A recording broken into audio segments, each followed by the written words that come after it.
Assalamualaikum warahmatullahi wabarakatuh. Selamat pagi ya adik-adik sekalian. Kita lanjutkan pembelajarannya. Kita masuk ke bagaimana kita akan mempelajari mengenai artikel ilmiah populer. Nah, kita akan membahas pada subbagian memaknai informasi dalam artikel ilmiah populer.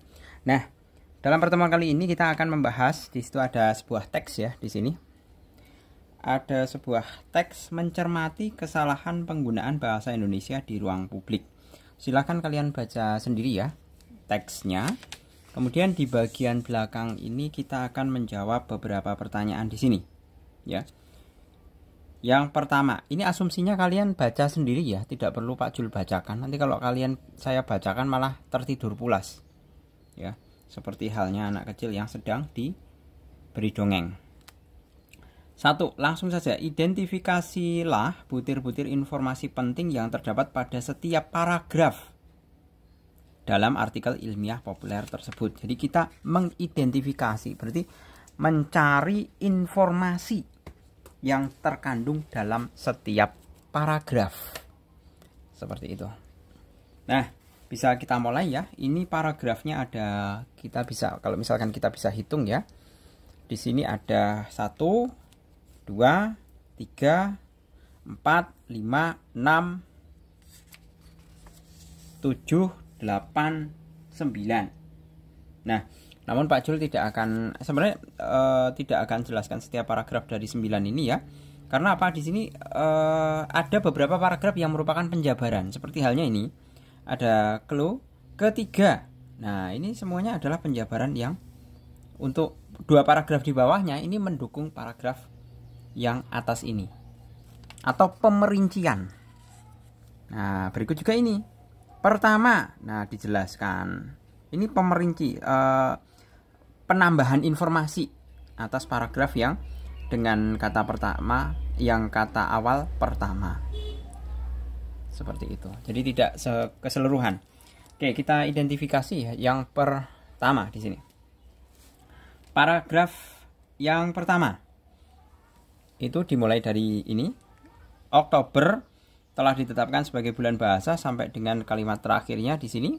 Namun lebih daripada itu, untuk membumikan budaya bertutur baik lisan maupun tulisan secara baik dan benar sesuai dengan konteksnya. Nah, dari paragraf 1 ini kita bisa menemukan bahwa bulan Oktober ya ditetapkan sebagai bulan bahasa untuk mengingat pentingnya penggunaan bahasa Indonesia. Nah, itu informasi pentingnya. Kemudian lanjut ke paragraf kedua. Ini paragraf 1, ini paragraf kedua ya. Dengan awal paragraf sebagai bahasa nasional sampai dengan titik di sini. Kita bisa kalian baca ya. Informasi penting pada paragraf kedua adalah bahasa Indonesia telah berkembang lama sebagai bahasa nasional dan komunikasi global. Itu informasi pentingnya. Nah, ada kelanjutannya. Ya. Di sini ada kata namun tidak seperti perjalanan dan dinamika manusia yang makin lama makin menemukan kematangan dan kesempurnaan hidup, bahasa Indonesia justru mengalami pembusukan. Nah, berarti kan kontradiktif ya. Berarti kita bisa meneruskan tadi kalimat tadi. BI telah berkembang lama sebagai bahasa nasional dan komunikasi global, tetapi belakangan mengalami degradasi karena penggunaan di ruang publik. Nah, seperti itu. Kemudian untuk paragraf selanjutnya, ya di sini ini ya sebenarnya.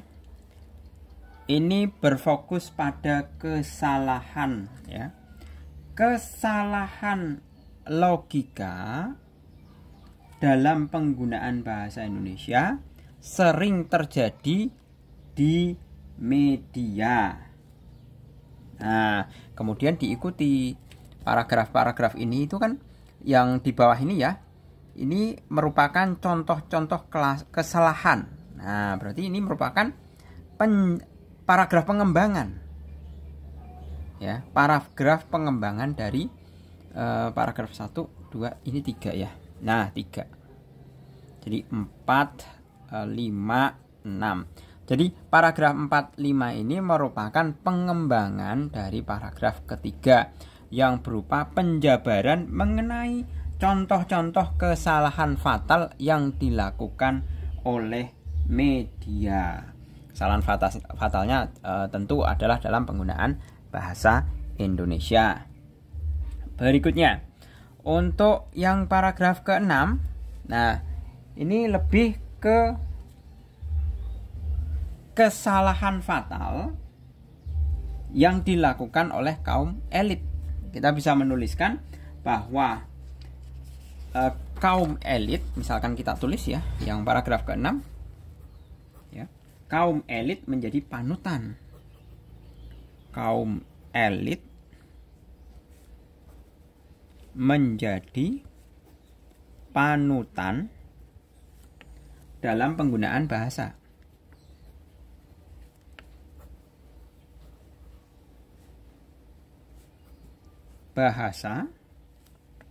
Tetapi mereka juga sering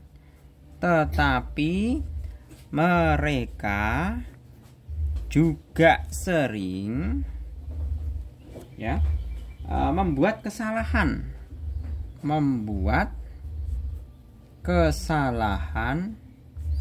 dalam pengucapan. Nah, ini kalimat pokoknya. Pokoknya yang kemudian di sini dicontohkan. Contohnya di sini adalah produk dibaca produk. Seperti itu. Nah, itu kesalahan kaum elit itu kemudian berlanjut pada tingkat RT RW dan menjadi sebuah keumuman. Namun dalam konteks tadi, kalau kita menuliskan mengenai informasi pentingnya, hanya cukup kita tuliskan ini saja. Kemudian yang ketujuh, benar ya, 6, ini 7, 8, 9 ya. Nah, di situ mengulas ya mengenai campur kode antara bahasa Indonesia dan bahasa Inggris itu sering terjadi, tetapi jika tidak sesuai konteks dapat menimbulkan kesalahpahaman.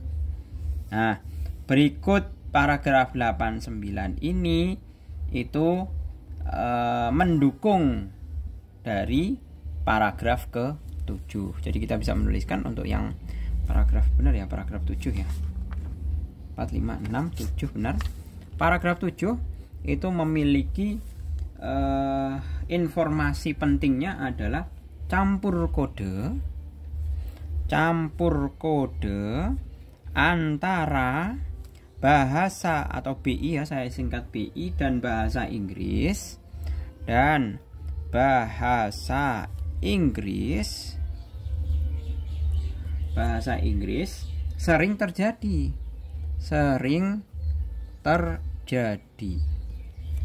Tetapi jika tidak sesuai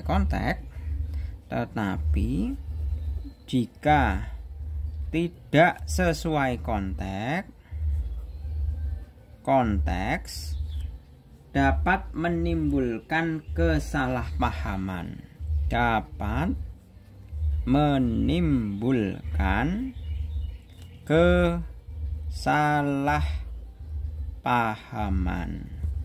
Seperti itu. Nah, silakan kalian tadi dari butir-butir informasi yang tadi ya, tersebut menjadi sebuah kesimpulan artikel ilmiah populer. Jadi kalau Pak Jul bisa rangkum ya, di situ adalah bahwa artikel ini membahas kesalahan penggunaan bahasa Indonesia di ruang publik ya. Artikel ini membahas kesalahan penggunaan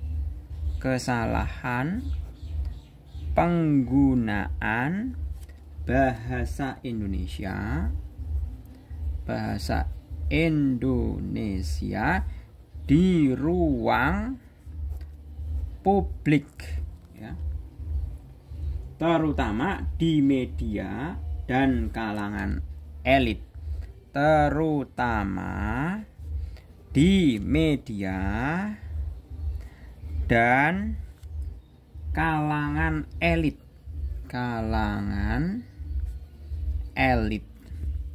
serta pengaruh bahasa asing,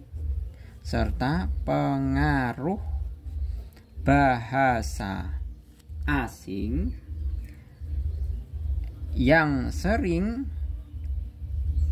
dicampur dengan BI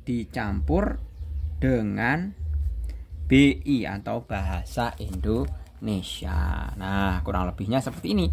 Ini adalah inti pokok dari artikel tersebut, ya. Artikel ini membahas kesalahan penggunaan bahasa Indonesia di ruang publik, terutama di media dan kalangan elit, serta pengaruh bahasa asing yang sering dicampur dengan bahasa Indonesia. Kita lanjut ke yang nomor 3. Identifikasilah istilah serapan dari bahasa asing yang terdapat dalam artikel ilmiah populer tersebut. Kemudian jelaskan arti atau maksud berdasarkan konteks kalimatnya. Pertama, kita mesti nyari, ya. Di situ ada kata tadi itu lingua franca. Nah, ini dia. Lingua franca itu mengandung maksud, itu dari bahasa Latin, ya. Bahasa Latin. Nah, maksudnya lingua franca adalah bahasa penghubung.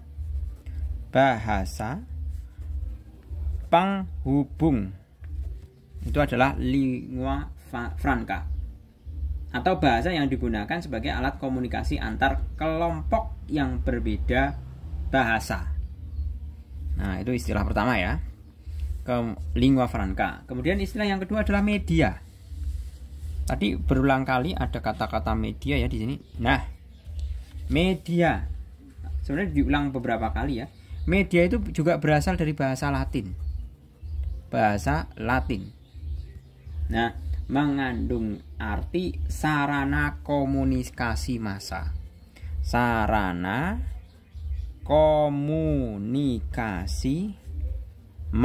Atau sarana komunikasi orang banyak. Itu untuk media. Kemudian ada lagi tadi logika ini. Nah, logika itu berasal dari serapan bahasa Yunani, ya. Logika, ya. Logika itu berasal dari logos. Itu adalah bahasa Yunani. Itu mengandung maksud pemikiran atau prinsip yang rasional.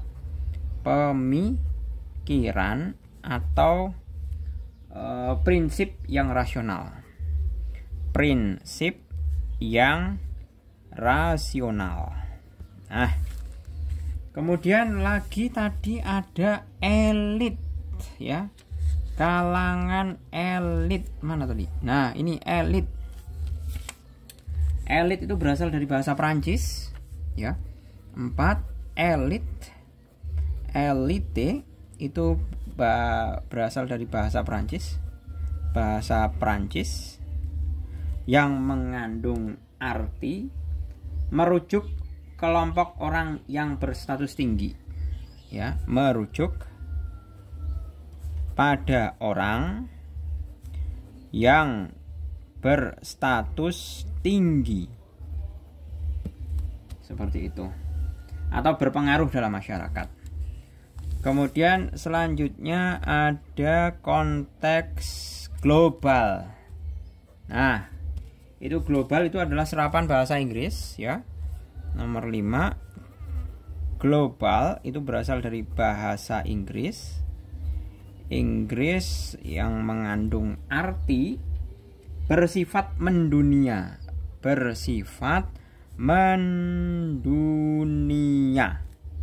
ya, atau lintas negara. Nah, selesai untuk masalah identifikasi istilah-istilah serapan dari bahasa asing. Nah, kemudian adakah gagasan pertanyaan yang keempat ya, adakah gagasan penulis dalam artikel ilmiah populer tersebut yang kamu nilai kurang tepat? Nah, ini mudah sekali ya kita temukan ini. Cara menemukannya, kita lihat beberapa kalimat yang sekiranya itu kontradiktif atau berlawanan. Nah, kita bisa temukan pada paragraf ke-7 ya. Ada pada paragraf ke-7. Paragraf ke-7. Di sini dikatakan bahwa bahkan proses campur kode semacam itu akan mampu memperkaya. Nah, di satu sisi itu mampu memperkaya. Ya kan? Bentuk-bentuk kebahasaan dan kosakata bahasa kita. Namun alangkah naifnya jika proses campur kode semacam itu tidak lagi mengindahkan konteks tuturan. Kita makin tak peduli kepada siapa dan dalam situasi bagaimana kita bertutur sehingga tak jarang menimbulkan kesalahpahaman. Nah, penulis dari paragraf ini, penulis itu menyatakan bahwa campur kode mampu memperkaya kebahasaan, tetapi memberikan kesan bahwa campur kode seolah-olah juga bersifat negatif. Nah, buktinya di bagian ini. Namun alangkah naifnya jika proses campur kode semacam itu tidak lagi mengindahkan konteks tuturan. Ya. Ini merupakan buktinya. Di satu sisi campur kode memperkaya kebahasaan, di sisi lain campur kode seolah-olah bersifat negatif ketika tidak sesuai dengan konteksnya. Bukti negatifnya ini kalimat ini tadi. Namun alangkah naifnya. Nah, itu adalah bukti dari bukti tekstual ya, di mana ada dua buah pendapat yang saling kontradiktif atau yang saling berlawanan seperti itu.